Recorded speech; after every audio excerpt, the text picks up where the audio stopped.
Allô, allô, allô, allô! Je suis super contente que vous soyez là. J'espère que vous passez une super belle journée. Je suis vraiment contente que tout le monde soit là. Et aujourd'hui, je voulais vous parler de trois éléments, au fond, qui sont essentiels pour réhabiliter la réactivité. Et le thème de cette présentation-là m'est venu quand moi-même, hein, avec Ellie, ma plus vieille, j'ai été travailler au parc à chiens. Donc, je l'ai amené, on a été faire des exercices dans mon chien réactif le mois passé. J'avais fait une chronique sur comment se préparer à un gros entraînement comme ça et je l'ai fait. Et en faisant, au fond, mes entraînements avec Ellie, d'ailleurs, ça a super bien été. Euh, excellent entraînement. On va refaire ça. Donc, je vais devoir me botter les fesses et le refaire parce que ça l'a énormément aidé. Et en faisant ces exercices-là, je me suis, au fond, en réfléchissant toujours à qu'est-ce que je fais et comment je peux l'expliquer à mes étudiantes pour qu'elles aient du succès. Parce que c'est pas juste de savoir quoi faire, mais c'est de savoir aussi pourquoi est-ce qu'il faut qu'on fasse ça. Parce que si ça marche pas, c'est important d'être capable de le changer. Aussi, certains chiens vont moins bien répondre à un exercice spécifique, mais on peut aller chercher le même effet avec un autre exercice. Bref, j'étais en train de cogiter à tout ça, à essayer de synthétiser au fond comment est-ce que je peux expliquer la réhabilitation de la réactivité le plus clairement possible à mes étudiantes pour qu'elles aient du succès. Et il y a trois éléments qui reviennent et qui sont essentiels. Donc, dans cette présentation-ci, je vais vous les nommer, je vais vous les présenter parce que ce que je me rencontre, ça fait des années que je le dis, c'est que peu importe les conseils que vous suivez, euh, il manque toujours quelque chose. Et moi-même, je l'ai vécu avec Coro, dont je vous ai déjà parlé souvent lorsqu'elle était réactive. Hein, j'ai essayé plusieurs choses et en présentation du live, je vous ai demandé de me nommer au fond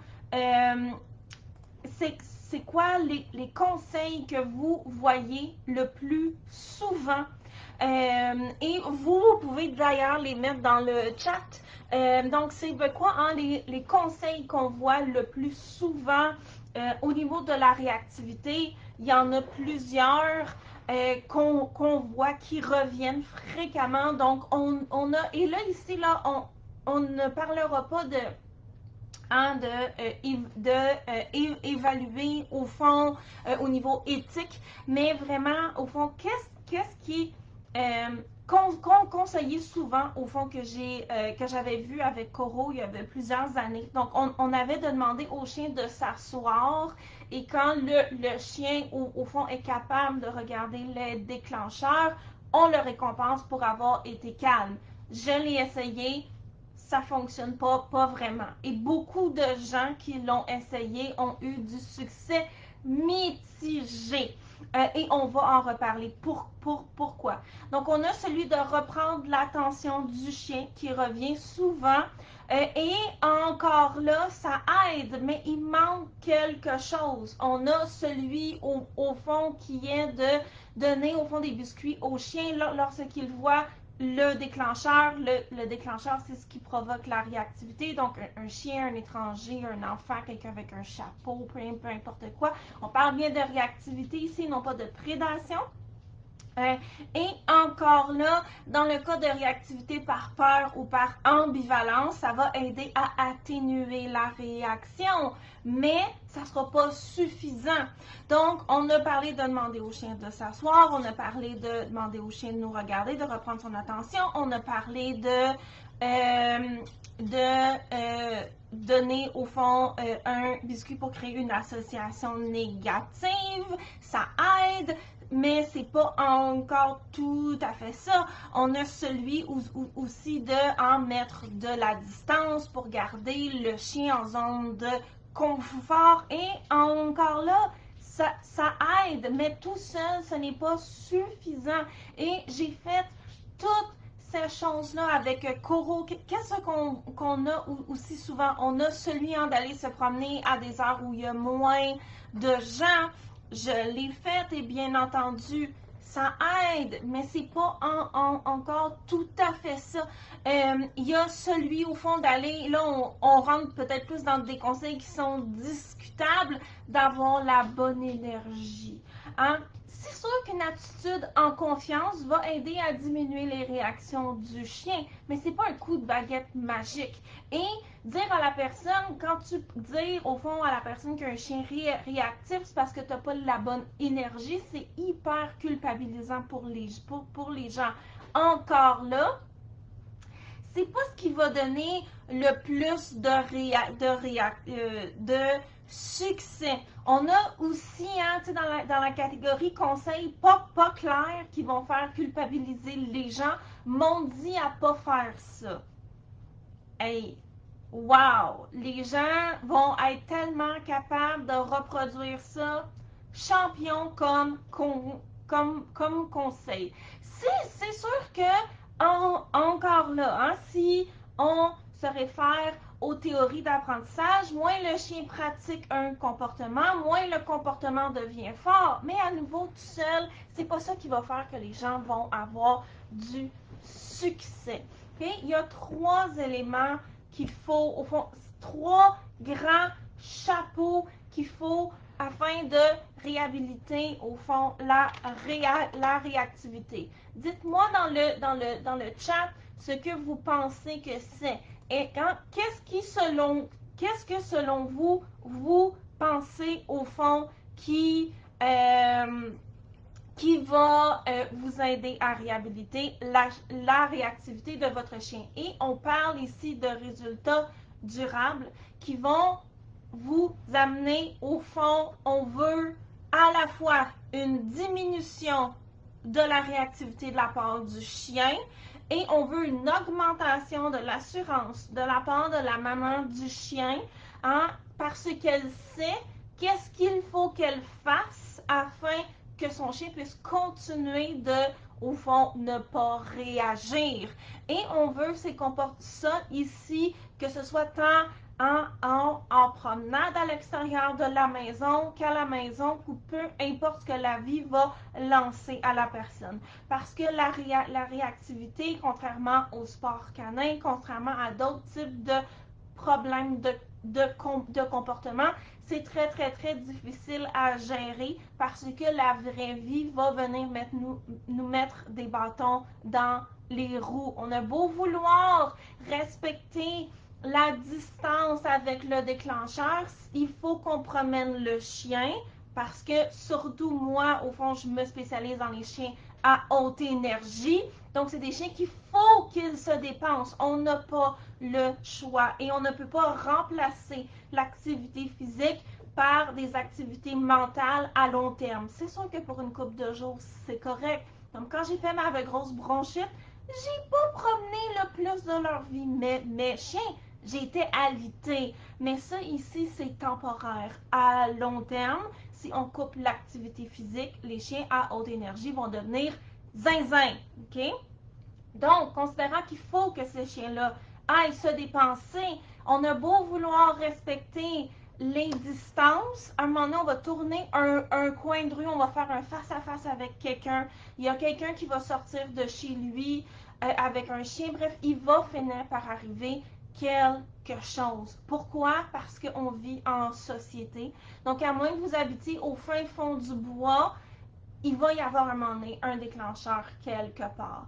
Donc, de donner comme conseil, vous devez toujours gérer votre distance avec le déclencheur. C'est vrai, mais ce type de conseil-là n'est pas suffisant parce que la vraie vie va arriver. Et les gens vont énormément culpabiliser en se disant ah bon sang, j'y arrive pas, c'est de ma faute, c'est impossible, je suis pas assez bonne, je suis pas assez ci, je suis pas assez ça, les conseils ne fonctionnent pas avec mon chien, c'est parce que les conseils ne sont pas appropriés à la vraie vie. Donc, on a Valérie qui vient juste d'arriver. Je suis super contente que vous soyez là, Valérie. C'est un petit live improvisé. On a quand même 7 personnes qui regardent. Donc, les 7 qui regardaient, interagissez dans le chat. J'aime ça voir des commentaires, parler tout seul, c'est ennuyant, donc c'est toujours plus intéressant quand il y a des gens. On a Lynn qui est là, je suis super contente. Je pense, Lynn, que vous faites partie des nouvelles inscrites à mon chien réactif, à moins que ce soit une autre Lynn, je m'excuse. Si oui, je suis super contente que vous soyez là. Merci de votre confiance, je suis tellement excitée pour vous que vous ayez enfin des résultats avec votre chien réactif.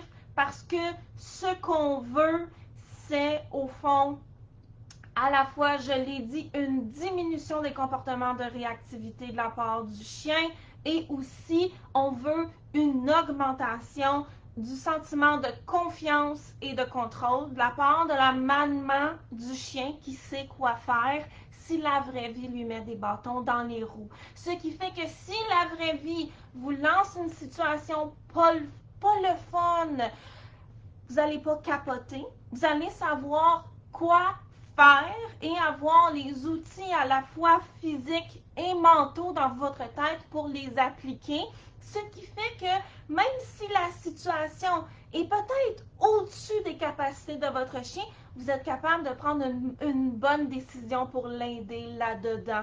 Et ce qui va faire que vous allez conserver vos acquis de diminution de la réactivité de la part de votre chien. La réhabilitation de la réactivité, c'est une histoire de duo. Okay? Ce n'est pas que le chien. Ce n'est pas que la diminution des comportements réactifs du chien. Il faut que la maman sache quoi faire. C'est vital, c'est essentiel. Il faut toujours se rappeler que ce qui est important en tant qu'entraîneur, c'est que le duo se sente mieux et travaille en équipe.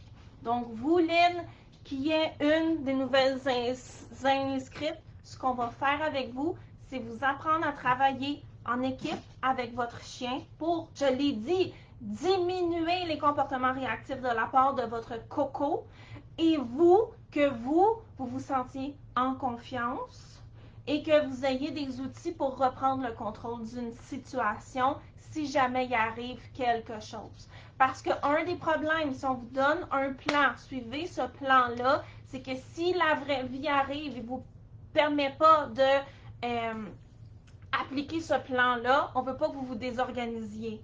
Moi, avec mes étudiantes, je veux travailler votre créativité, votre recherche de solutions, votre confiance en vos capacités d'accompagner votre chien afin de conserver les acquis et d'être capable de prendre de nouvelles décisions. Je m'excuse de l'anglicisme on the fly, impromptu, créative afin de parce que vous avez ce sentiment de confiance-là qui vous permet de continuer à vous sentir en contrôle et de reprendre le contrôle à la fois de votre chien de manière bienveillante, on va en reparler, mais aussi de la situation en général. D'être capable aussi de discerner c'est quoi mes priorités dans cette situation-ci. Est-ce que c'est mon chien? Est-ce que c'est l'opinion de Pierre Jean-Jacques? Est-ce que c'est mes entraînements? Est-ce que c'est, bref, peu importe, tout ça. Et c'est pour ça que tout le travail que je fais avec mes étudiantes sont avec la personne au bout de la laisse parce que ultimement c'est elle qui est avec son chien. Comme j'ai dit au début de la présentation, Sylvie, j'ai vu votre question. Ce qu'on veut, c'est que les gens se sentent accompagnés, qu'ils se sentent en confiance. On ne veut pas de gens qui se désorganisent parce que quand on se désorganise, on remet au fond la prise de décision dans les mains du chien et le chien va continuer à réagir. Donc, ça prend 3 éléments pour réhabiliter la réactivité. Et souvent, ce qui se passe au niveau des conseils qu'on va aller chercher en ligne, de ce qu'on apprend au niveau des dresseurs, des éducateurs, des ci, des ça, peu importe quoi, c'est que souvent ça va aller dans un seul axe, mais il va manquer les autres axes. Et ça ici, le premier axe, il est très, très, très connu. Okay? C'est quelque chose qui est vraiment au cœur des techniques dans le renforcement positif. Et c'est vrai, c'est essentiel, on veut le faire. Donc, on veut venir baisser la charge émotionnelle du déclencheur. Et c'est là que tous les exercices de réactivité, donc ce qu'on va faire avec le chien, les exercices quand on l'entraîne, vont trouver leur place. On veut que le chien apprenne que oui, il y a un déclencheur, oui, il est là, oui, ça provoque des émotions, mais c'est pas si pire que ça. Et ça ici, c'est là qu'on va aller chercher la diminution des de la réaction du chien quand il a des émotions négatives par rapport au déclencheur. Donc, au fond, en réactivité par peur et par ambivalence, le chien va réagir parce qu'il voit quelque chose pour lequel il a des émotions négatives ou ambivalentes et il va avoir une proaction, on appelle ça la réactivité, mais en fait, c'est plutôt de la proactivité d'aller dire au déclencheur, tiens-toi loin, je suis méchant, je suis pas fin, puis t'es mieux de t'en aller parce que je vais te péter la gueule. Okay? Donc ça, ici, on va en partie, okay? Il y a 3 éléments, c'est un des éléments, venir régler ça avec des exercices classiques de réhabilitation de la réactivité, dont tout le but est de venir baisser la charge émotionnelle du déclencheur. Et ça, ici, c'est pour ça que tous ceux qui ont fait ces exercices-là, qui ont pour but, je l'ai dit, c'est là où quand notre chien va voir un autre chien ou un vilain étranger, on va lui donner un biscuit, il y en a plusieurs. Donc, le but de tout ça, c'est de venir baisser la charge émotionnelle du déclencheur. Et beaucoup de gens l'ont fait, et je l'ai fait, et ça va donner tout seul des résultats partiels, parce qu'il manque des éléments. Il manque des éléments parce que tout seul, ce n'est pas suffisant. Il y a des chiens qui sont réactifs par frustration.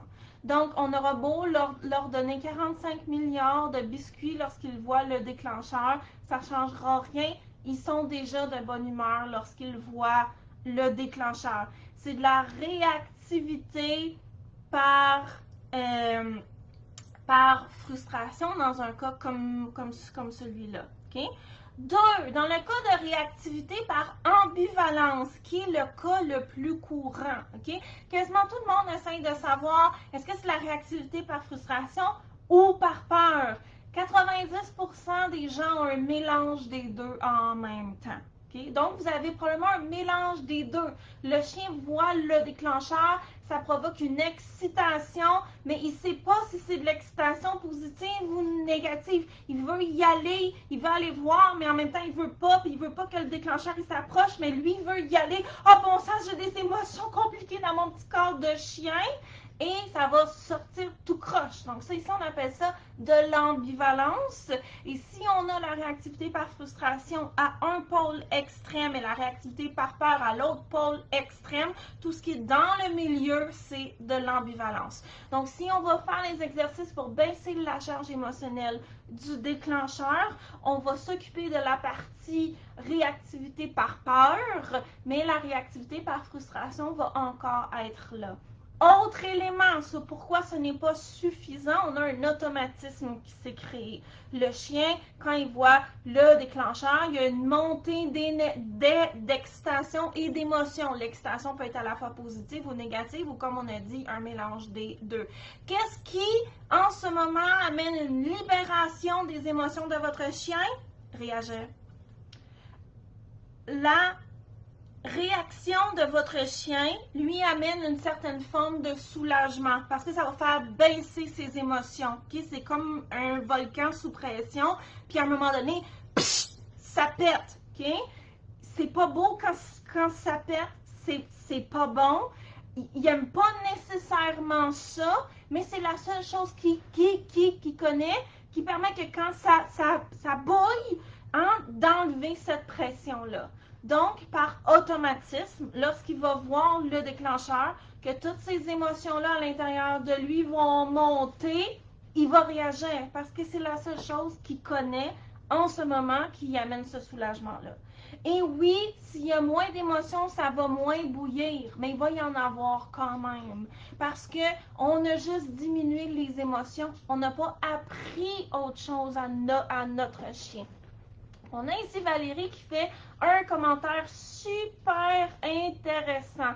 Donc, qui dit que depuis qu'elle limite les situations anxiogènes avec sa chienne, elle est vraiment moins réactive. Il y a d'autres émotions aussi qui vont nous aider avec d'autres notions qui vont nous aider aussi avec la recharge émotionnelle du déclencheur. Donc, baisser la recharge émotionnelle du déclencheur. Allô tout le monde! On a de faire des changements dans l'environnement. Hein, parce que plus le niveau de stress global baisse, moins le chien y est à vif, moins il est sous pression, donc moins il risque d'exploser. Donc ça, ici, c'est vrai. Et c'est ce qui fait que s'il y a une petite situation qui arrive, comme dans le cas de Valérie, quand le facteur arrive, c'est pas la fin du monde parce que le chien n'est pas déjà en train de bouillir. Donc ça ici, ça rentre dans tout ce qu'on appelle les changements dans l'environnement. Et on a aussi, et pour moi c'est très important parce que une grosse partie de mes étudiants, c'est des gens qui ont des chiens à haute énergie et aussi avec beaucoup d'émotions dans leur petit corps de chien. Ce qui va avec la haute énergie, c'est que les besoins du chien soient mieux satisfaits. Et ça, aussitôt qu'on parle de gestion des émotions, on ne s'en sauvera pas. Et tout ça ici, ça rentre dans, au fond, notre premier axe de travail qui est baisser la charge émotionnelle du déclencheur. Mais tout seul, ce n'est pas suffisant. C'est pour ça qu'il y en a 3. Et c'est pour ça que beaucoup de gens ont essayé plusieurs choses et ont eu une certaine forme d'amélioration, mais ça n'a pas été suffisant. Et énormément de mes étudiantes, pas toutes, mais beaucoup, c'est des gens qui ont déjà essayé plusieurs choses et qui ont eu un succès mitigé. Pas zéro, mais ça c'est pas exactement ça. Donc, les gens vont venir me voir, moi, parce qu'il manque de quoi? Il manque d'autres éléments. On a Sylvie qui demande, est-ce qu'un chien réactif aura toujours tendance à être réactif? Et de mon expérience, ça va dépendre du chien, OK? Chaque chien est unique, chaque duo est unique aussi. C'est sûr que plus ça fait d'années que le chien répète les comportements, plus l'automatisme est profond. OK? C'est comme un arbre, plus les racines sont profondes, donc plus le travail va va demander à ce qu'on fasse beaucoup de répétitions. Pas nécessairement parce que ça fait 4 ans que le chien pratique, ça ne veut pas dire que ça va prendre 4 ans. Là, hein? Mais, veut pas, moins le chien a pratiqué ces comportements-là, moins les automatismes sont profonds, plus ça va être rapide d'apprendre de nouveaux automatismes au chien. Mais encore là, chaque chien est différent. Je connais des gens qui ont des chiens réactifs, que ça a été vraiment rapide. Oura. Hein? Il y a des chiens qui deviennent moins marqués. Ils ont juste besoin d'autres choses. Il y en a qui deviennent un peu plus marqués facilement. Donc, ça va dépendre. Moi, j'ai eu beaucoup de succès en réactivité. J'ai Rina ici, dont je vous ai parlé souvent, qui était réactive envers les étrangers. Quand elle était jeune, vous viendriez chez moi. Rina serait super contente de vous dire allô. Vous seriez son amie immédiatement. Il y a des chiens qui vont rester prudents. Ils ne vont pas nécessairement exploser exploser, ils vont pas nécessairement être réactifs, mais c'est des chiens qui sont d'un naturel plus réservé. On veut pas venir changer leur personnalité, on veut juste leur donner des outils pour que leur réaction première ne soit pas l'explosion systématique. On va aussi leur donner des outils pour être capable de communiquer avec leur maman pour que le duo sache OK, là, il faut que j'aide mon chien. Ce qui fait que le chien n'a plus besoin d'exploser puis d'avoir des grosses réactions. On va outiller le duo. Ça ne veut pas nécessairement dire que ce chien-là va devenir un chien, par exemple, qu'on amène en visite partout puis qui accueille tout le monde comme des amis, ou un chien de parc à chiens. Mais on veut avoir un chien qui est capable de voir que oui, il y a des déclencheurs qui existent, mais il n'y a pas besoin de réagir de manière systématique.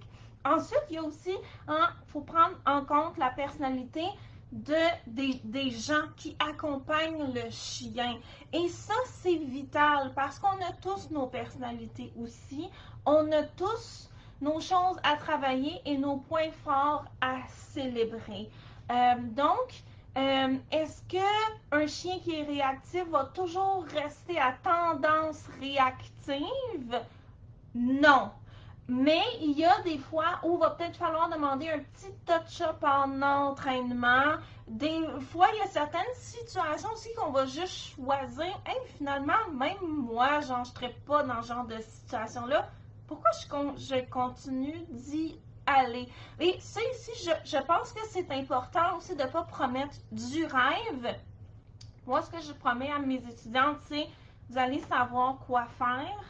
Quand il va arriver des situations, vous allez aussi être capable de discerner avec confiance selon l'état de votre chien qui va changer en positif, ou des fois il va y avoir du travail à refaire aussi, mais vous allez savoir dans quelle situation ne pas aller vous mettre et dans quelle situation ça va être correct, quand se botter les fesses, quand refaire de l'entraînement et quand aussi arrêter d'avoir peur d'avoir peur.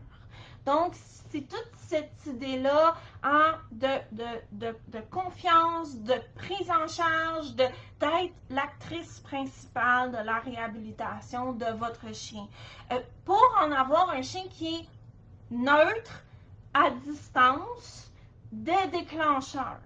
Après ça, si le chien a le potentiel de se rendre plus loin, comme Rina ou Ra, y est.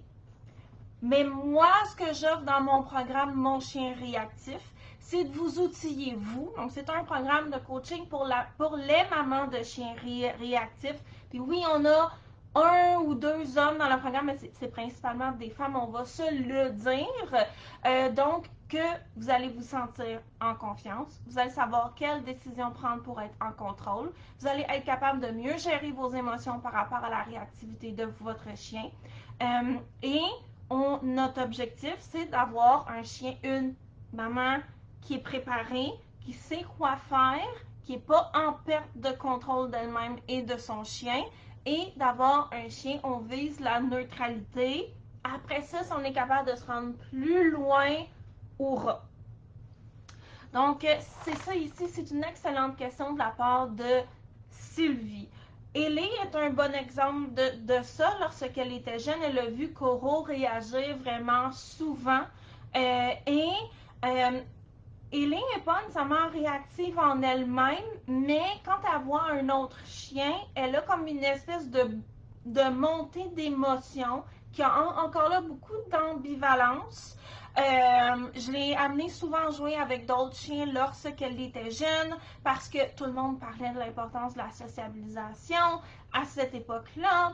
Il y a certaines choses que je ferais différemment aujourd'hui. Elle a été aussi beaucoup en contact avec des chiens réactifs et elle n'a pas appris à être réactive des autres chiens, mais veut pas, en voyant les autres chiens s'énerver quand il y avait un chien, eh bien, elle s'est mise à s'exciter elle aussi.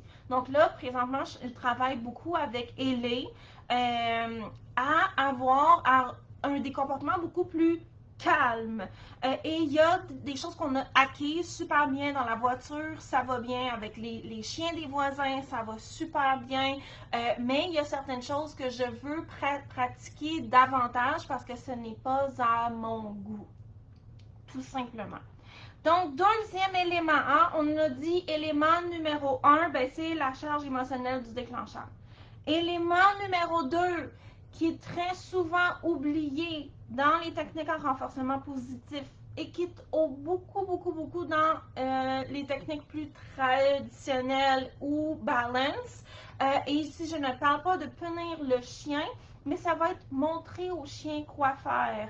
Et j'aime pas me lancer dans ces discussions-là, mais moi, je n'utilise aucune correction physique, je veux pas faire peur à mes chiens, je veux pas leur montrer que c'est moi la patronne. Donc ça ici, c'est vraiment pas dans mes philosophies en entraînement, mais je crois qu'un chien a besoin d'encadrement bienveillant et que les chiens, surtout les chiens à haute énergie, ont besoin de savoir quoi faire dans une situation parce que chez beaucoup de chiens, le fait de ne pas savoir quoi faire est anxiogène.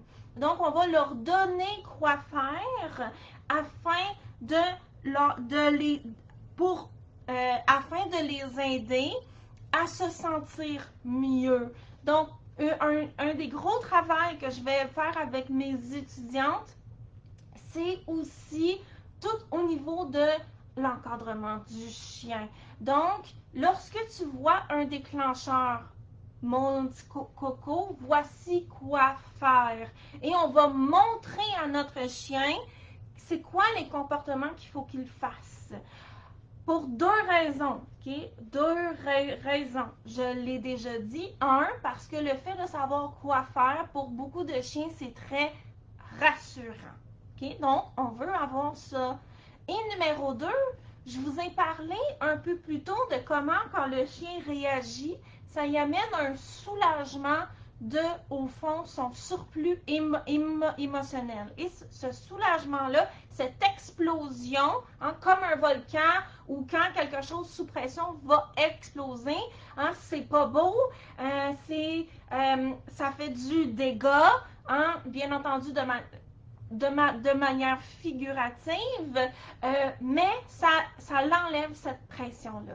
Lorsqu'on montre au chien quoi faire et en enlevant l'option de réagir par du maniement, par de l'encadrement, par de la prise de décision proactive de plein de manières, eh bien, on va venir apporter un soulagement d'une autre façon et à la fois empêcher le comportement de réagir, de se reproduire. Ce qui va venir, au fond, couper toute l'aspect ritualisation de la réactivité. Et beaucoup de gens qui ont essayé de, par exemple, faire des assis-restes devant les déclencheurs, puis de renforcer le chien quand il était tranquille ou pendant que le déclencheur passait, ou des gens qui demandent du contact visuel à leur chien. À nouveau, ils ont eu une certaine forme de succès, mais le chien a fini par exploser. Pourquoi? Parce qu'au fond, on demande au chien une certaine forme d'autocontrôle en faisant ça, mais sans avoir baissé la charge émotionnelle du déclencheur avant, on a mis le chien en situation, d'échec. Ce qui fait qu'il a appris, quand j'écoute ma maîtresse, quand j'écoute ma maman, ça donne rien, je finis par exploser de toute façon, puis en plus, elle n'est pas contente. Donc, on a mis notre chien dans un contexte, on appelle ça un conflit de motivation. Le chien il a envie d'écouter, il a envie d'avoir ses biscuits, mais en même temps, il a envie de réagir. Il y a des peurs aussi, il y a de la frustration. Donc, tout ça ici va encore plus augmenter hein, l'espèce d'émotion qui bouille. À la place, on va venir travailler de manière à venir baisser la charge émotionnelle du déclencheur et en montrant aussi au chien quoi faire et en s'assurant que le chien ait du succès, pas par des tours de passe-passe, mais parce qu'on va avoir plusieurs outils pour se réajuster selon la situation. Donc, ça ici, c'est le deuxième élément. C'est pas un ou l'autre, c'est les deux ensemble. Et il y en a, bien entendu, un troisième dont on va parler. Et la bonne nouvelle, c'est qu'il y a beaucoup d'éléments qui vont se recouper sur comment obtenir ça.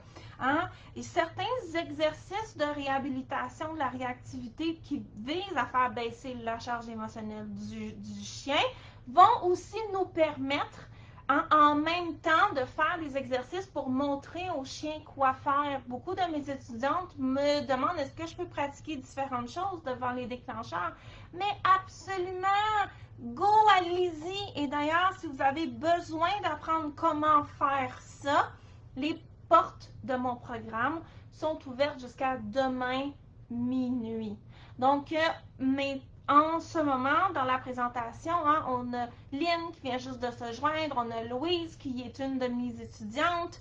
Donc, il y a beaucoup de membres dans le programme et les portes sont ouvertes. Donc, j'ouvre les portes seulement quelques fois par année. Il y a eu 3 ouvertures en 2024. Donc, c'est pas beaucoup. Et la prochaine va être seulement au printemps, l'année prochaine, parce que je veux vraiment me concentrer sur mes étudiantes.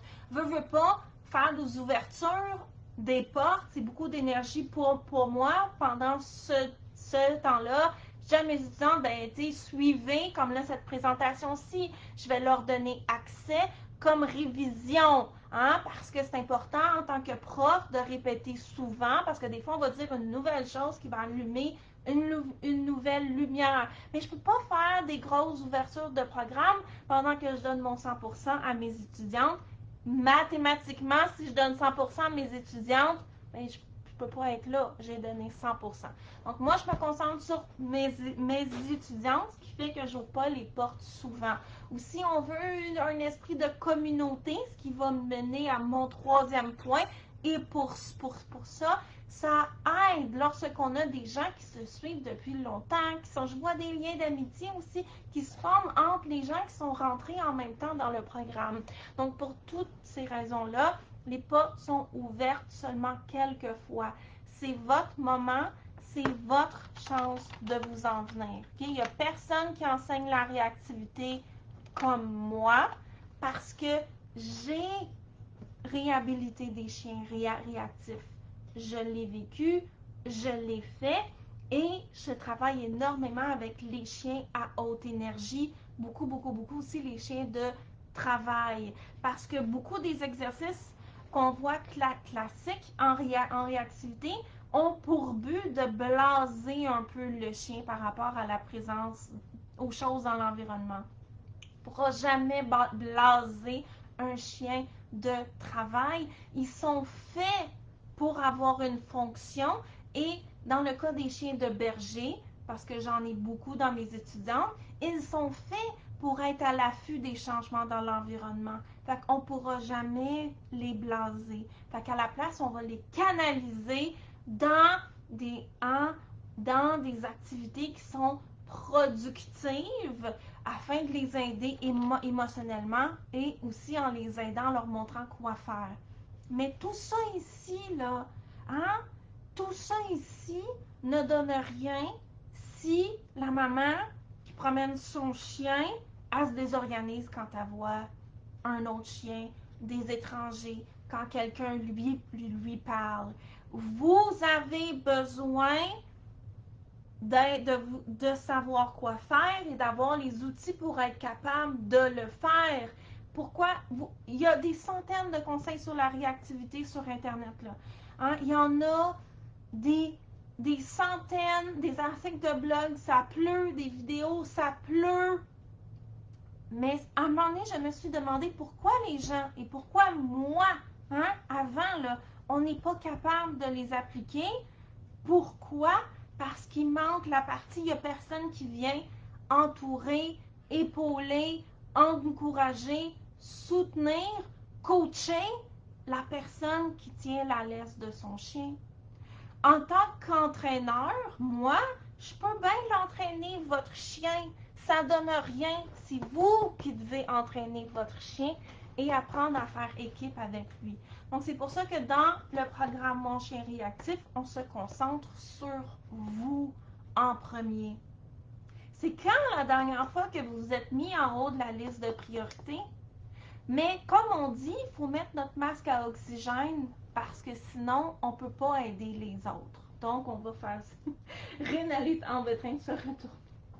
Donc, on va faire ça, on va vous outiller, vous. Ce qui m'amène au troisième élément.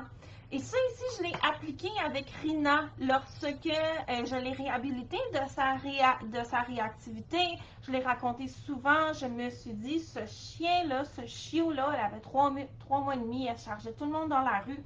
Ce chiot-là a besoin d'apprendre à se sentir en sécurité. C'est mon rôle, je vais te faire tout ce qu'il faut pour qu'elle se sente en sécurité. Quand elle se sent en sécurité, elle est correcte. Comment est-ce que je peux garder ce sentiment de sécurité qu'elle a? Et c'est comme ça que j'ai réussi à réhabiliter Rina. Quelques mois après, j'ai accueilli un corgi en famille d'accueil de SOS Corgi Canada qui n'existe plus, qui s'appelait Crane. Et Crane était réactif à tout, ok? Chien, être humain, il chassait les autos aussi. Il faisait tout, ok? Il faisait tout. Il faisait la protection des ressources dans le tapis, cas de morsure, nommez n'importe quoi, Crane l'avait. Et c'était mon rôle, bien entendu, de travailler avec lui, mais aussi de l'exposer à certaines choses pour voir elles étaient où ses limites. Hein? Ses limites que il n'aime pas trop ça, mais c'est quand même correct. Et ses limites de ça ici, c'est un gros non pour lui. Parce qu'éventuellement, ce petit coco-là, il allait devoir, SOS Corgi Canada allait devoir lui trouver une nouvelle famille. Donc, je l'ai beaucoup promené à l'extérieur. Hein? Et pour essayer de voir comment il réagit lorsqu'il voit des déclencheurs, donc des gens, des chiens, à quelle distance il commence à réagir, comment est-ce qu'il réagit quand je donne des consignes, est-ce qu'il y a certaines choses que ça passe, par exemple si les gens le regardent, est-ce que c'est pire que s'il l'ignore, si les gens s'approchent, si les gens font leurs activités, bref. J'ai examiné tout ça avec lui. Et ce que je me suis rendu compte, c'est que j'étais tellement habituée d'aider Rina, d'encadrer Rina, de prendre des décisions pour que Rina se sente mieux. Au début, lorsque je me promenais avec Crane, je faisais la même chose. J'ai réalisé quand il y avait un déclencheur, plutôt que de rien faire, qu'on ne veut pas faire, de le laisser tout seul se débrouiller dans des situations qui sont anxiogènes pour lui. Et une fois qu'il a commencé à réagir, là, d'essayer plein de trucs, ou alors de commencer à stresser aussitôt que je voyais qu'il y avait un chien ou des gens. Non, à la place, je l'encadrais. J'étais là pour lui, je lui donnais des consignes, je m'assurais que ses besoins au niveau de ses émotions étaient comblés. Je ne le laissais pas commencer des comportements qui n'étaient pas bons pour lui. Et si jamais la vraie vie nous mettait un bâton dans les roues et que j'avais besoin de le rediriger ou autre chose, je prenais les décisions de manière très, très, très serrée avec lui. Et ce qui s'est passé à un moment donné, c'est que Crane s'est mis à relaxer dehors parce qu'il a comme réalisé que toutes ces choses-là qui lui faisaient peur, il n'était pas tout seul là-dedans. Il n'était pas tout seul et que si je prenais une décision, ultimement, c'était à son avantage. Et là, pour celles que ça intéresse, on appelle ça du renforcement négatif. Ce qui veut dire que quand il m'écoutait, les choses qui lui faisaient peur étaient plus si pires que ça. Par exemple, si je disais qu'on s'éloignait, parce que je voyais que les gens se dirigeaient vers nous, ou peu importe quoi, toutes les décisions que je prenais étaient ultimement pour lui, pour qu'il se sente mieux. Est-ce que je l'empêchais de faire des comportements qui n'étaient pas bons pour lui? Absolument! J'allais pas le laisser aller mordre le monde ou commencer à réagir parce que Crane, comme beaucoup de chiens réactifs, il voulait aller voir, ok, c'est un saint-nœud, ok? Il voulait aller voir, mais après ça, il se fâchait parce que tout était trop proche. Donc ça ici, c'est pas bon pour lui. Fait que non seulement je l'empêchais de faire des choses qui n'étaient pas bonnes pour lui, je gérais l'environnement pour lui en m'interposant, en faisant différentes choses, et je prenais de bonnes décisions aussi. Et à un moment donné, Crane a réalisé, je ne suis plus tout seul là-dedans. Et il y a eu comme une grosse partie de lui qui a fait, est-ce qu'il a été réhabilité du jour au lendemain? Non! Mais il y avait un pôle de confiance. Il savait qu'il n'était plus tout seul et il a commencé à se fier à moi avec des petits coups d'œil, avec des demandes d'aide. J'ai ciblé certains comportements aussi pour y apprendre. Quand tu fais ça, je t'aide, je prends des décisions, je fais ci, je fais ça. Et ça ici, ça l'a énormément aidé. Et moi, ça m'a rendu la vie plus facile parce qu'il m'écoutait davantage, parce qu'il réagissait moins, parce qu'il était plus réceptif. Et ça ici, c'est le troisième axe qui est vital et qui manque dans quasiment tous les protocoles en réactivité. Parce que soit on n'en parle pas, ou soit on va vous sortir des niaiseries comme vous devez être le chef, ou vous devez être la bonne énergie. Ça n'a rien à voir avec l'énergie. C'est pas des cristaux, là. On va pas commencer à sortir des cristaux pour faire des incantations. Énergie. Il n'y a pas des... Non. OK? C'est des choses qu'on est capable d'expliquer logiquement. Mon chien voit un déclencheur, parce qu'il y en a un, ok, ça adonne, il commence à avoir une émotion. Plutôt que de rien faire puis d'attendre, de voir ce qu'il va faire, je prends une décision. Je le rappelle. Je fais les exercices, où on s'en va, où je l'encadre, où on s'approche, mais je le mets proche de moi. Le monde veut venir le voir, je m'interpose, je dis non, mon chien il veut pas. Mon chien apprend qu'il n'est pas tout seul là-dedans. Et la seule et unique façon de prouver à votre chien que vous êtes là pour lui, c'est de prendre des décisions en étant là pour lui. Il n'y a absolument rien d'autre qui va prouver à votre chien que vous êtes là que d'être là. Mais ça ici, il faut savoir comment. Et le pire, c'est pas de savoir comment. Qu'est-ce que vous pensez qui est le pire là-dedans? Qu'est-ce qui est le plus dur à faire? Parce que je vous sortirai un scénario imaginaire, là. J'ai-tu un crayon quelque part?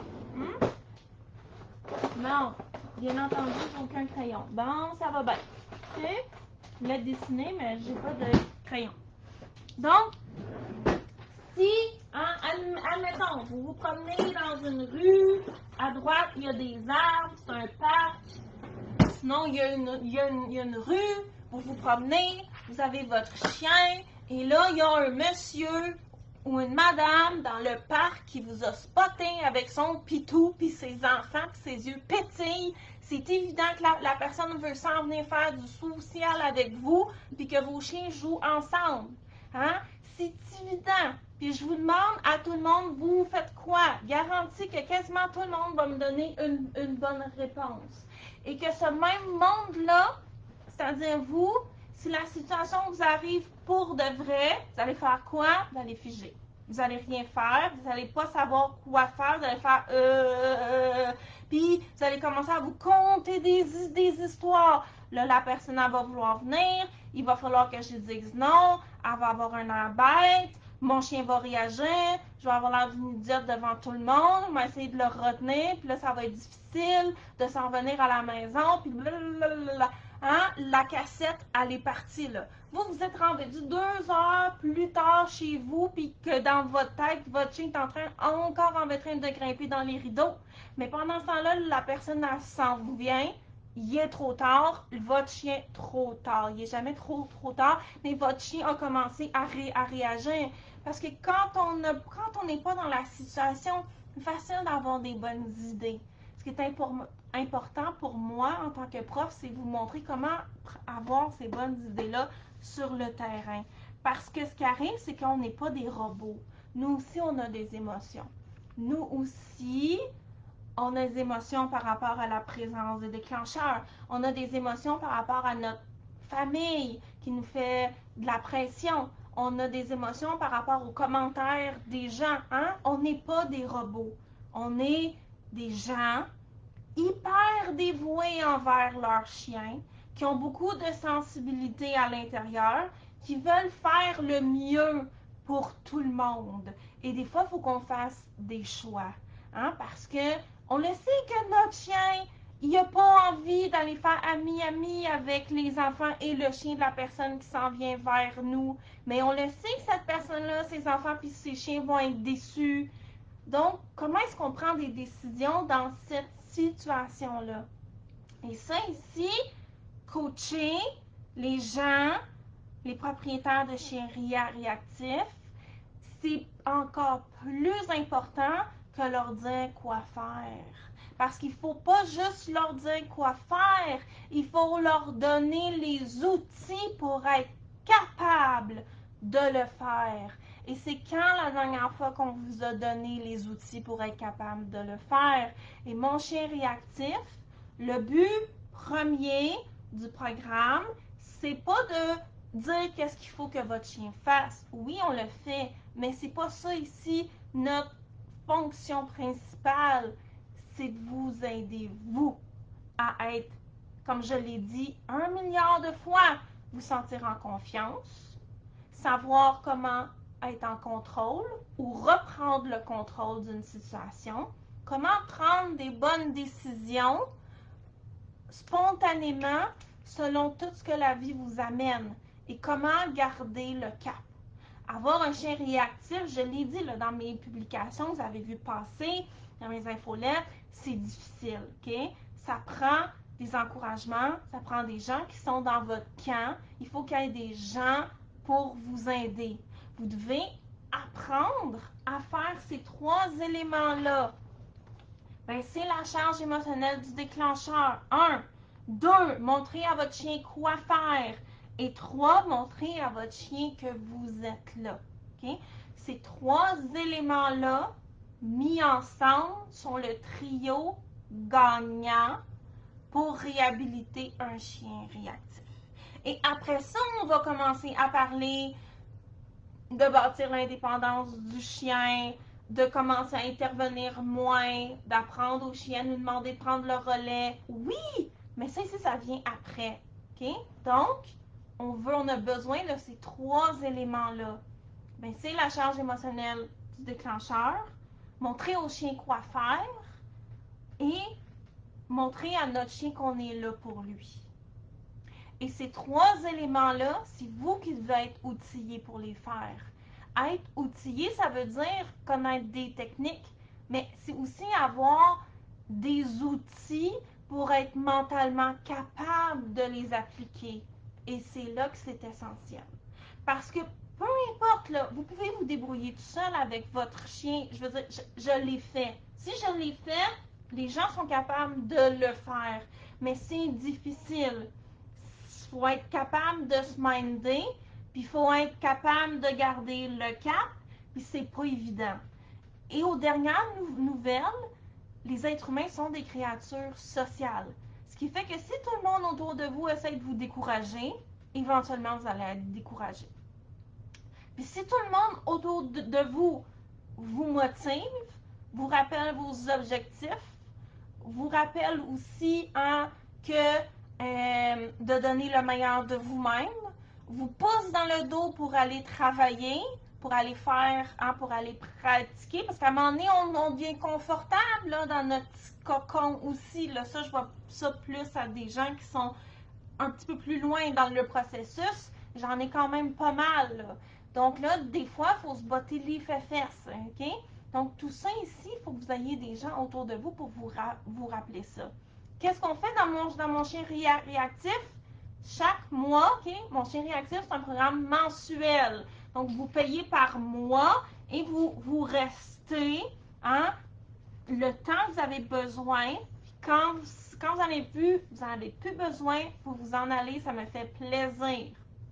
Donc, chaque mois, on a un défi par mois. Le mois passé, on a travaillé l'autocontrôle. Le mois d'avant, je pense qu'on a fait des exercices de focus. Et là, ce mois-ci, on va aller travailler avec les déclencheurs. J'en dis pas plus parce que j'ai beaucoup de mes étudiantes qui écoutent en ce moment. Je veux pas leur vendre de punch. Pourquoi? Parce que je veux qu'on aille travailler à numéro 1, ben c'est la charge du déclencheur. Mais je veux aussi travailler, moi, la prof qui organise tout, parce que je le sais de quoi mes étudiantes y ont besoin. Je veux aussi qu'on aille travailler le numéro 3 parce que je veux que mes étudiantes y croient. C'est dur d'être là pour notre chien si on y croit plus. Okay? Et là, on a beaucoup de nouvelles étudiantes, dont vous, parce que vous allez vous joindre. Mais là, tardez pas trop, là. Il vous reste jusqu'à demain soir à minuit. Hein? Faites-le tout de suite pour pas oublier. Parce qu'après ça, c'est fini avant le printemps. Mais bref, je veux pas juste qu'on aille travailler d'abaisser la charge émotionnelle du déclencheur. Je veux aussi vous amener à y croire. Parce que si vous y croyez pas, vous le ferez pas. Et moi, mon rôle, c'est pas juste vous dire quoi faire avec votre chien, c'est de trouver des manières de vous prouver, d'y croire que vous savez quoi faire. Et ça ici, ça veut dire vous mettre dans des situations de succès. Mais là, j'en dis pas plus. Ça ici, ça va être notre défi du mois. Donc, notre défi du mois, on en a un nouveau par mois. Hein? Donc, ça ici, ça va être pour novembre. En passant, ça va nous aider un petit peu pour Noël aussi. Mais là, on ne commencera pas à parler de Noël. Là, on est juste le 4 novembre. À chaque mois aussi, on a une analyse sur le terrain. C'est bien beau la théorie. C'est important. Là, on en fait de la théorie. Il faut savoir comment l'appliquer dans la vraie vie.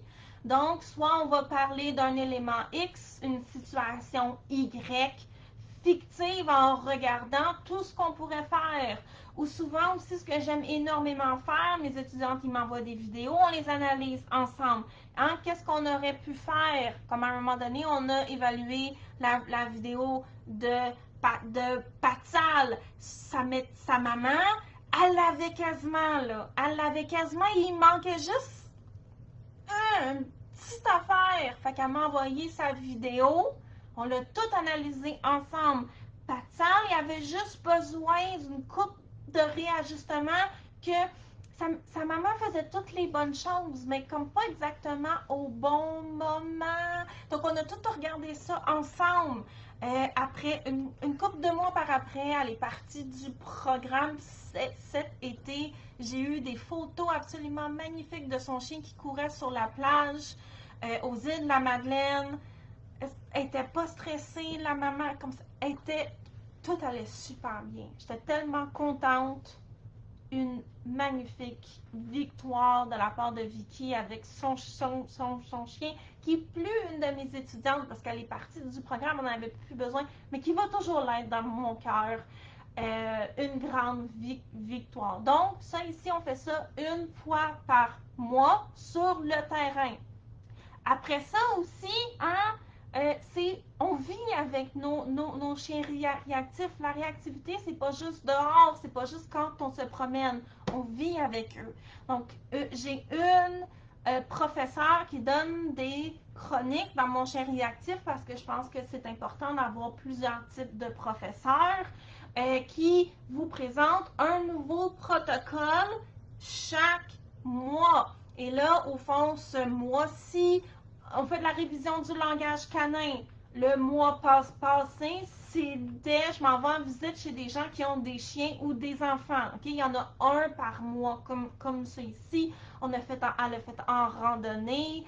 mon chien réagit quand il entend des bruits dehors. Donc, tous ces éléments-là pour vous outiller parce que c'est ça la réactivité. C'est pas juste quand je m'en vais dehors, mais après ça, quand je suis dans ma petite bulle, tout est correct.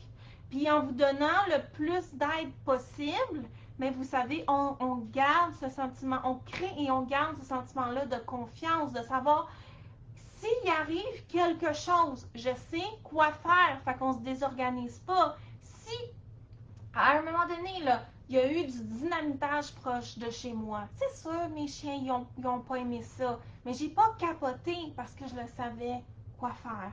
J'ai mis mes outils en place, puis après ça, ça a été correct.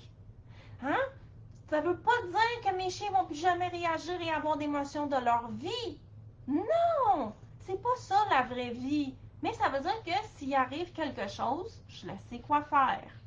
On a aussi une chronique où on va soit parler de gestion des émotions ou on va parler de je vais vous donner un outil de plus comme ce mois-ci. On va faire comment faire une évaluation après une réaction.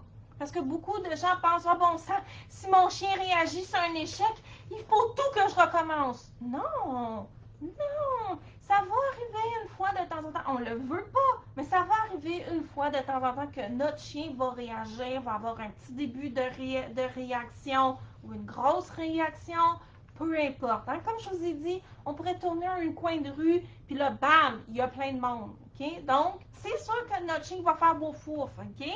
On va reprendre le contrôle de la situation, faire ce qu'on a de besoin. Mais après ça, il y a une mine d'or d'informations à aller récolter là-dedans pour devenir meilleur, pour s'habituer à notre chien, pour affiner nos techniques, pour évaluer là où on en est rendu aussi, parce qu'il y a beaucoup de gens, et ça on le fait tout le monde, qui ont tendance aussi, des fois sans s'en rendre compte, à inhiber les progrès de leur chien parce qu'ils pensent que leur chien n'est pas capable. Donc il y a tout le temps plein de choses à apprendre d'une réaction.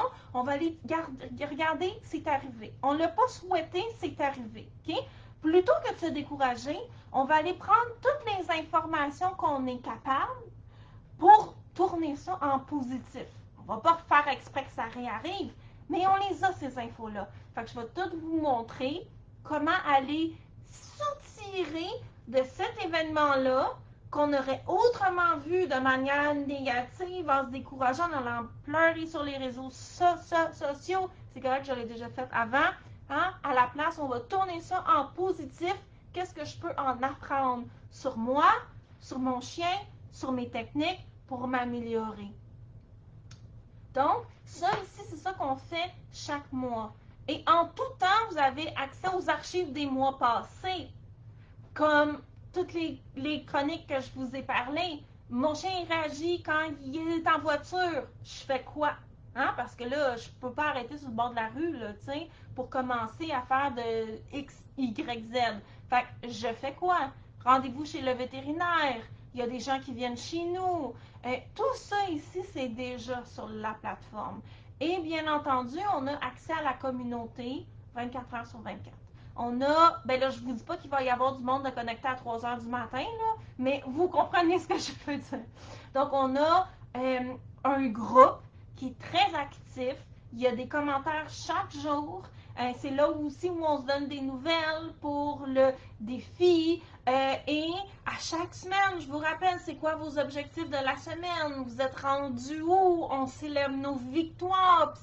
Puis oui, des fois, il y a des gens découragés. Ça arrive, c'est ça la vie. Puis on est là pour vous motiver, vous permettre d'avoir vos émotions. C'est correct d'avoir des émotions. Essayez d'être créative ensemble, demander des ressources. J'ai une nouvelle étudiante qui a demandé des suggestions pour une nouvelle clinique vétérinaire. Génial! C'est là pour ça. J'ai aussi des étudiantes qui, des fois, s'organisent dans le groupe pour aller entraîner ensemble. Fait qu'elles sont le déclencheur de l'une et l'autre. Elles se coordonnent et comme ça leur permet d'aller faire des entraînements. Donc, la communauté, c'est un excellent endroit parce que, comme on a dit, les gens ont besoin, nous, on a besoin d'encouragement pour être là pour notre chien. Notre objectif, c'est d'être là pour notre chien, mais il faut qu'il y ait des gens qui soient là pour nous. Donc ça, ici, c'est le rôle de la communauté. Et vous avez accès à tout ça dans mon chien réactif et les portes sont ouvertes jusqu'à demain. En plus, quand vous vous inscrivez, vous avez accès à 3 bonus. Normal ou pas normal. J'ai toute une présentation sur la place de la réactivité dans le développement du chiot et du chien. Si vous vous demandez si votre chien est normal, toutes les informations sont là. Les gens ont tripé sur ce cours-là. Il est d'une valeur de 27$. Vous l'avez gratuit. On a aussi le cours sur oui, comment faire une évaluation d'une situation en réactivité. Donc là, pas après, mais avant. Quand il y a eu un déclencheur, comment je fais pour prendre ma décision. Un cours énormément utile qui va vraiment vous aider à prendre de meilleures décisions. Donc, mieux prouver à votre chien que vous êtes là pour lui. Okay, ça va vraiment vous aider. J'ai beaucoup de gens qui ont fait ce cours-là et qui m'ont dit « Oh, ok, j'ai appris des affaires. » Mais c'est là pour ça. Et on a aussi le cours sur la gestion des émotions. Donc, le cours sur l'évaluation, il est 27$ aussi. Le cours sur la gestion des émotions, en ce moment, il n'est pas fini. Donc, il y a comme le 2/3 du cours qui est prêt.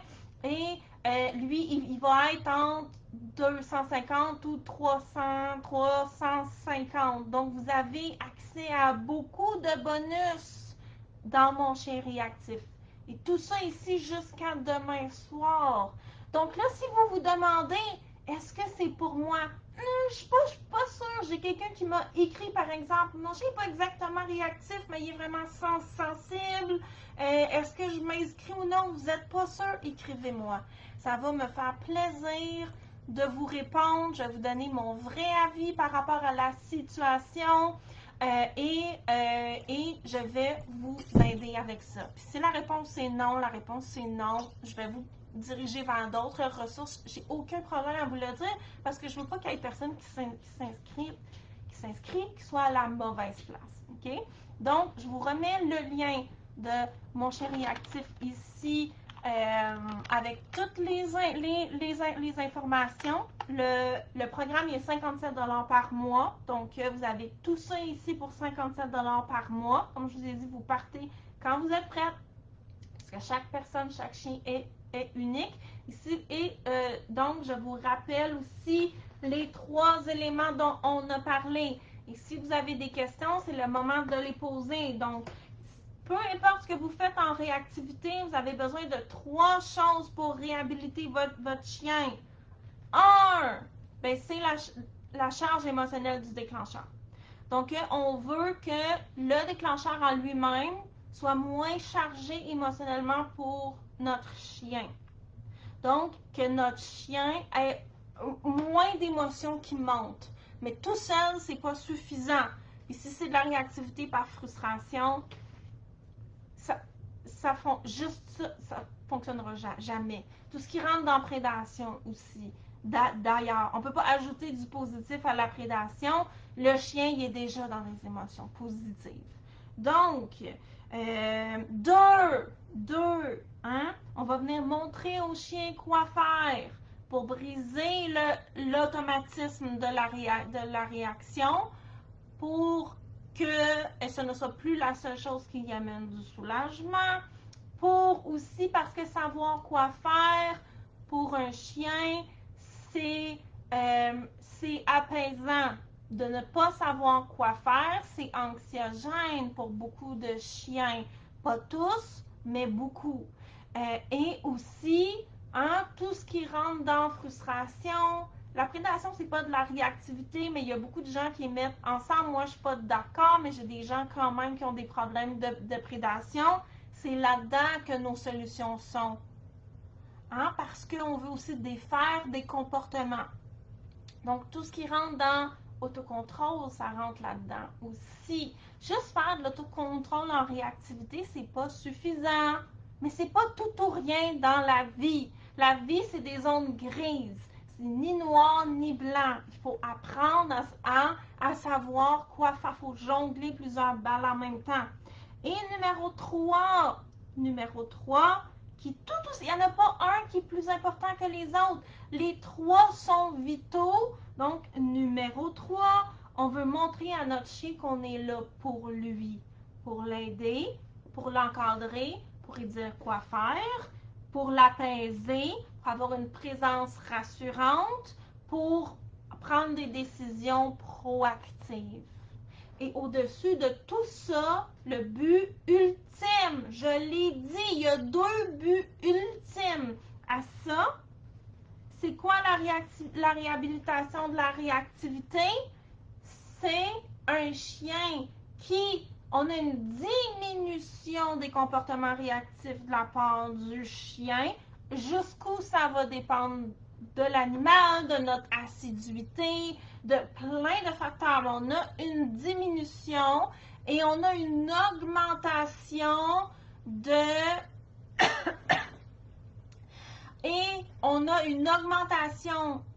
la confiance de la maman en elle-même, en ses capacités à prendre des bonnes décisions, et elle a les outils pour être en contrôle de la situation et reprendre le contrôle de la situation s'il arrive quelque chose, parce que ça va arriver. Okay? Donc, c'est pas qu'il arrive jamais rien.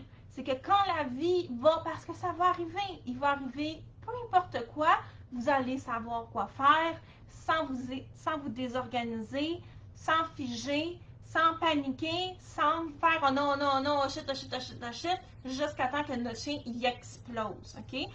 C'est ça qu'on veut. C'est que, est-ce que vous ne voulez pas vous sentir en confiance? Quand vous promenez votre chien ou quand il arrive des situations où vous devez aller chez le vétérinaire, il y a quelqu'un qui vient chez vous, peu importe la raison, vous sentir que vous l'avez l'affaire. Et que si ça ne va pas de manière parfaite, parce que ça peut arriver, un chien ça a des mauvaises journées, nous on a des mauvaises journées, des fois tout nous tape sur les nerfs, peu importe, c'est correct, vous avez plein d'outils, vous allez vous adapter. Qui ne souhaite pas se sentir en confiance? C'est ça qu'on veut. C'est ça que je veux pour vous. Donc, on a une question de Linda ici qui dit « Pourquoi un chien en présence d'autres chiens s'amuse et a du plaisir et tout à coup, il peut attaquer un autre chien gros ou petit? » Et ça ici, c'est une question qui a plusieurs réponses. Okay? Donc, en général, ce qu'on va voir beaucoup dans un groupe de chiens qui jouent ensemble et à un moment donné, ça déborde, c'est qu'il y a eu une montée de l'excitation. Le jeu, en général, que ce soit entre enfants ou entre chiens, c'est censé fluctuer, okay, au niveau de l'intensité. Hein? Des fois, ça monte, des fois, ça descend. Ça monte, ça descend, ça monte, ça descend. Okay? Des fois, ça monte un petit peu plus, des fois, ça descend un petit peu plus. Okay? Et lorsqu'on a, au fond, lorsque ça monte trop, ça va atteindre un certain seuil où le chien est tellement excité au niveau de l'intensité qu'il disjoncte. Et ça ici, que ce soit des chiens ou des enfants qui jouent ensemble, c'est un phénomène qui est hyper courant qu'on voit souvent. Et comme des frères et des sœurs ou des enfants qui jouent ensemble, ça va bien, puis à un moment donné, la merde pogne. Okay? Là, il y en a un qui pogne son robot en plastique, puis donne un coup sur l'autre, ou qui pète une crise. Okay? Ça ici, c'est parce qu'il n'y a pas eu cette espèce de haut et bas. Hein? Donc, quand l'excitation a monté, elle n'a pas descendu. Et ça arrive. Donc, ça ici, c'est l'explication la plus courante. L'autre explication, et des fois ça peut être les deux en même temps, c'est que dans le groupe de chiens, il y en a qui avaient des comportements inappropriés. Et à un moment donné, il y en a un qui s'est tanné.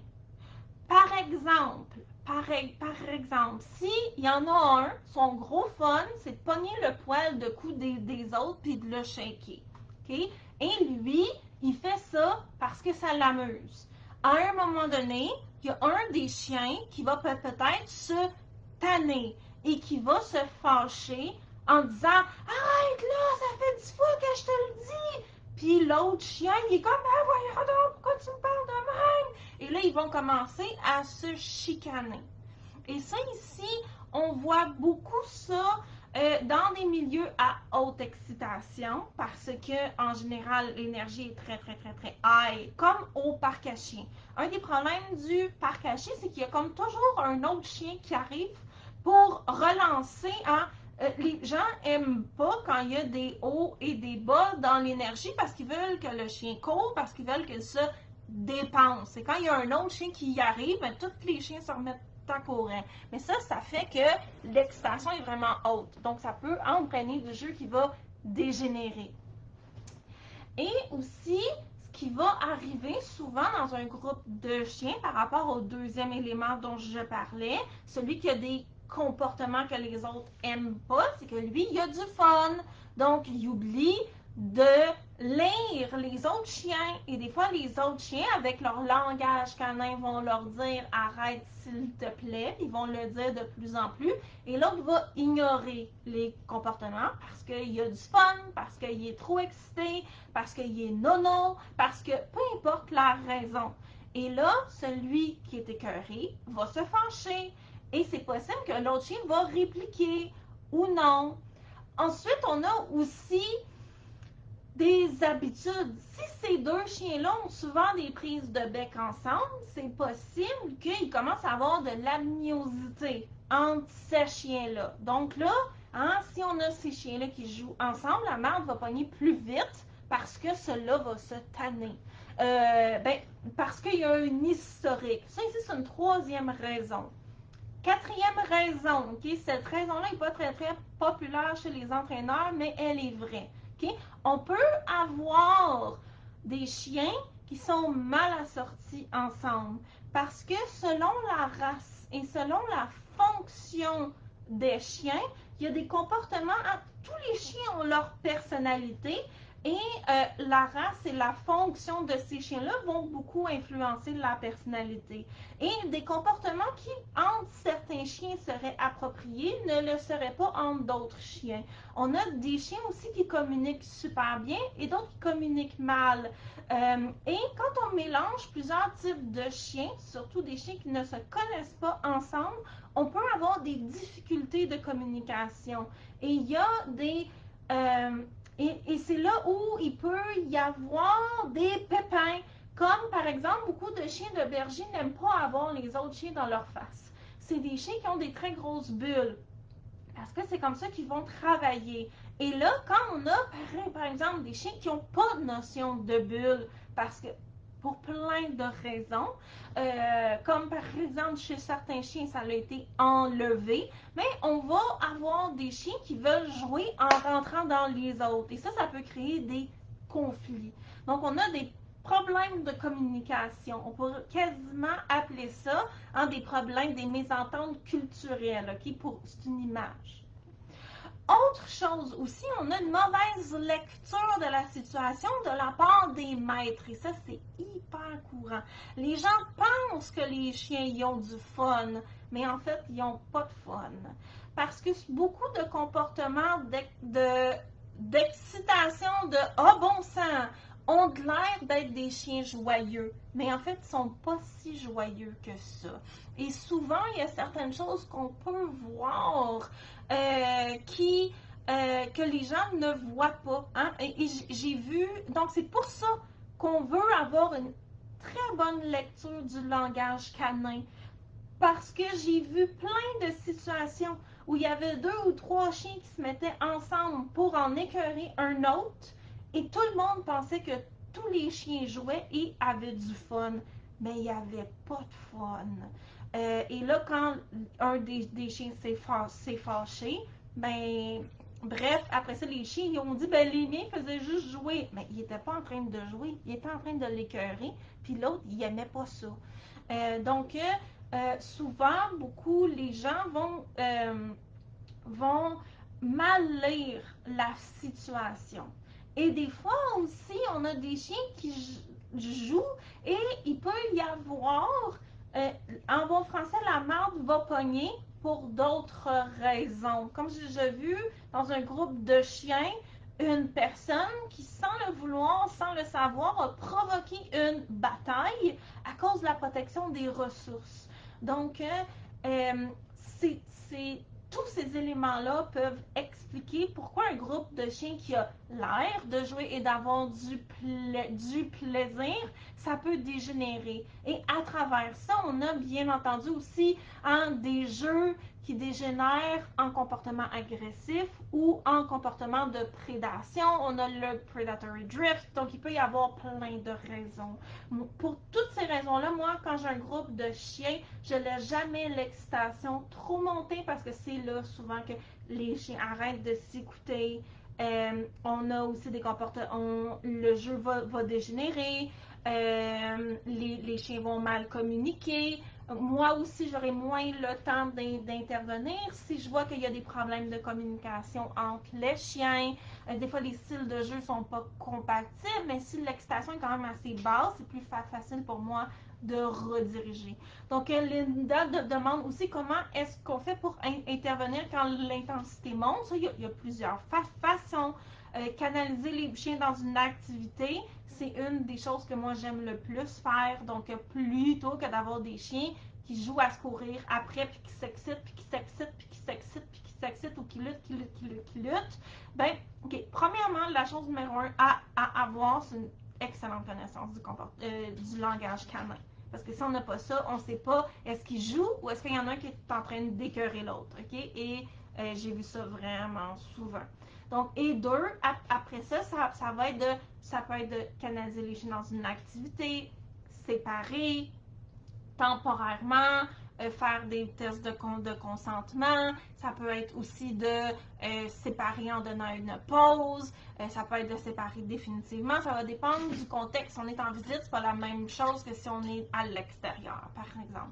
Donc, il y a plusieurs choses qu'on va faire afin de justement éviter qu'il y ait des débordements dans le jeu. Parce qu'on n'oubliera pas aussi que les comportements de jeu, c'est des comportements instinctifs comme la prédation, des jeux de lutte, donc ça tombe dans le combat, mais quand les chiens communiquent mal, ce qui était un jeu de prédation peut devenir du vrai. Ou quand les deux chiens jouent au combat, il y en a un qui fait mal à l'autre, ben là, comme c'est plus du jeu. Donc, le jeu canin, c'est un sujet qui est très, très, très complexe. Donc, on veut faire très, très attention à ça. Donc, ça fait le tour des choses dont je voulais vous parler par rapport à la réactivité. Donc, on a vu les 3 éléments qui sont nécessaires. Aucun autre prof va vous présenter ça parce que c'est le fruit d'années de travail sur le terrain, de travail avec la théorie et d'appliquer la théorie sur en vrai de quoi ça a l'air en pratique. Quand on a réussi à réhabiliter des chiens réactifs, qu'est-ce qui a marché? Et vous avez besoin de ces 3 éléments-là. Mon chien réactif, c'est le seul programme de réactivité qui se concentre sur la propriétaire du chien parce que vous ne pouvez pas être là pour aider votre chien si vous n'êtes pas vous-même accompagné pour apprendre comment. Comment est-ce qu'on réagit quand les gens nous lancent des commentaires? Qu'est-ce qu'on fait quand il y a un imprévu dans la situation? Qu'est-ce qu'on fait quand nous-mêmes, on va commencer à avoir des émotions? Qu'est-ce qu'on fait quand notre chien commence à réagir? Vous devez avoir toutes ces informations-là. Donc là, vous avez deux choix. Soit vous apprenez par vous-même sur le terrain, ce qui veut dire des fois faire des échecs, essayer des affaires, ça ne fonctionne pas toujours, ou vous pouvez prendre le raccourci pour vous faire accompagner par moi, mon équipe et avoir toute la communauté qui est là pour vous aider. Le choix est à vous et vous devez le faire avant demain à minuit parce qu'après ça, les portes vont être fermées. Vous allez avoir manqué votre chance jusqu'au printemps l'année prochaine. C'est loin. Et que vous ayez, peu importe ce qui va arriver, la réactivité de votre chien, elle ne disparaîtra pas là. Hein? Il y a beaucoup de gens qui disent « Ah, j'ai pas le temps en ce moment ». Pensez à tout le temps que vous mettez à contourner la réactivité de votre chien, à l'éviter, à ne pas aimer ça, à avoir des émotions. Parce que vous ayez le temps ou non, ça va rester là pareil. Donc, mettez toute cette énergie-là que vous mettez à l'éviter, à la travailler. On se revoit. Bien entendu, je vais continuer à faire des posts. Si vous avez des questions, vous pouvez les mettre dans le chat. Ça va me faire plaisir. Écrivez-moi en privé si vous avez des questions. Et on va se laisser. Mais à nouveau, je vous le répète, les portes ferment demain à minuit. Donc, il vous reste un petit peu plus qu'une journée pour finir de mijoter à ça. Mais si vous êtes dans cette présentation-ci, si vous êtes intéressé, je le sais, ça fait 1 heure et demie là, que vous m'écoutez vous jaser de réactivité. Vous êtes plein de monde là, qui m'écoutez, là, je le vois ici. Donc là, ici, c'est le moment à vous de prendre une décision pour vous-même, pour votre chien, pour votre futur. On se laisse. Au revoir. Je vous attends dans le programme.